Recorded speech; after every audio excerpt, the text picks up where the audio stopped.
Bordeaux Podcast est une plateforme de podcast qui propose du contenu audio exclusif. Nous donnons la parole à nos concitoyens.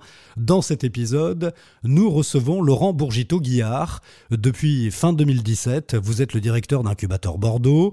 Vous avez créé votre première web agency dans les années 90. Internet était naissant et il n'était pas aisé de vendre des sites web. C'est ça. Juste en sortie de BTS, j'avais 21 ans et créé ma première web agency qui a perduré pendant quelques années, oui, tout à fait. Lorsque j'ai quitté ma web agency, j'ai travaillé pendant quelques mois comme chef de projet pour une banque, justement pour faire des projets de sites internet. Et j'ai vite compris que j'étais pas très fait pour la vie parisienne. Retour à Bordeaux, une ville que vous appréciez tout particulièrement. Ouais. Je pense que c'est la meilleure ville en France pour bosser. C'est vrai que Bordeaux est fort bien situé. On est quasiment au milieu de tout. C'est ça. On est au milieu de tout. On a un cadre de vie qui est top avec un écosystème qui est largement complet et avec tout un tas d'aides et de personnes qui sont plutôt assez bienveillantes. Et au milieu des années 2000, vous avez créé Snap. C'est ça, j'ai créé Snap en 2005 où on a commencé à imaginer que le mobile pouvait faire autre chose que téléphoner ou jouer à Tetris. Et j'ai créé la première application mobile qui n'était pas un jeu, qui était un simulateur de crédit conso qu'on a vendu au Crédit Agricole. On pouvait savoir en quelques secondes si on pouvait avoir un crédit pour acheter une voiture. Et pendant 12 ans, vous avez eu la chance de partir au Mobile World Congress de Barcelone, au NRF de New York, au CES de Las Vegas, dans des événements parisiens ou dans les innombrables salons londoniens.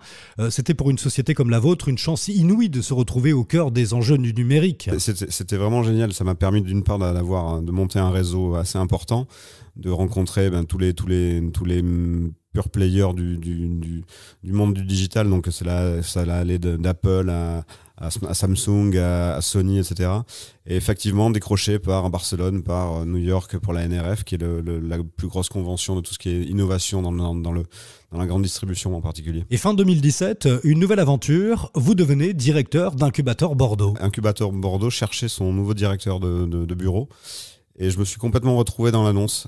J'étais pas encore dans l'état d'esprit de chercher forcément une nouvelle vie, mais l'annonce qu'a fait paraître Alexandre Fourtois, le fondateur d'Incubateur, cherchait un entrepreneur start-upper qui a connu des réussites comme des échecs, qui connaissait l'écosystème, qui savait parler anglais, etc. Bla. Je me suis retrouvé complètement dans cette offre cette offre d'emploi. Et alors, je suis venu un petit peu, c'était assez nouveau pour moi puisque jusqu'à présent j'ai toujours été entrepreneur, donc je n'avais pas forcément candidaté pour d'autres postes. Et le fit est bien passé et j'ai eu la chance d'avoir été choisi pour ce poste. Et maintenant, c'est assez intéressant. Je suis passé de l'entrepreneur start-upper au coach en start-up. Oui, alors plein de mots qui pour les néophytes ne veulent pas dire grand-chose.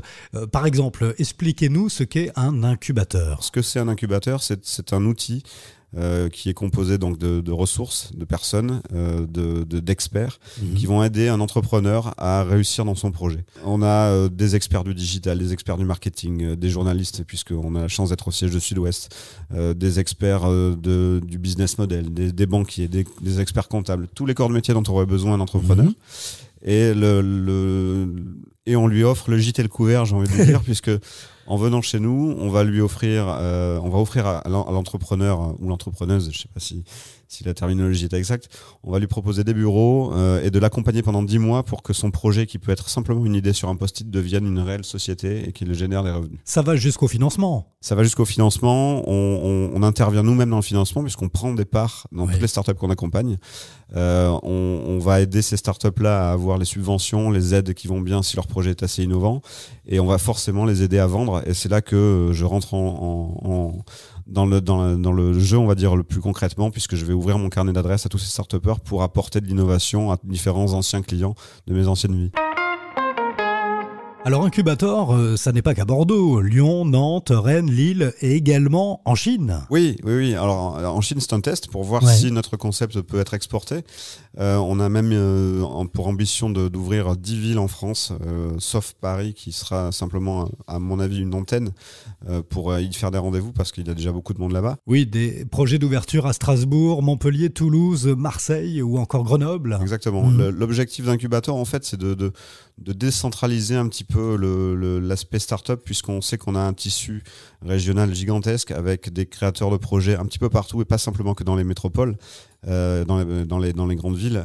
Et donc l'objectif, c'est de trouver toutes ces startups-là et de pouvoir leur donner les mêmes chances que si elles étaient dans une grande ville. Oui, avec un écosystème unique, Bordeaux est la ville en France où le nombre de créations de startups est le plus important après Paris. C'est dû à quoi, à votre avis ? À mon avis, je pense que c'est dû comment dire, le digital est dans l'ADN de Bordeaux. On a connu Nicolas Gomme avec Callisto, on a connu Gilles Raymond avec Infusio, qui ont été des grands du jeu vidéo et du mobile, bien avant que le mobile devienne un smartphone. Et donc ça a créé un écosystème de centaines de développeurs, d'experts du digital qui, en fait, finalement, lorsque ces boîtes ont périclité, sont restés dans l'écosystème et ont eux-mêmes lancé leur propre société. Et donc ça a attiré un écosystème, les écoles sont venues, il y a énormément de campus, de digital campus à l'Epitech, etc., plus la fac, qui fait qu'on a un très très gros vivier de développeurs ou d'experts du marketing.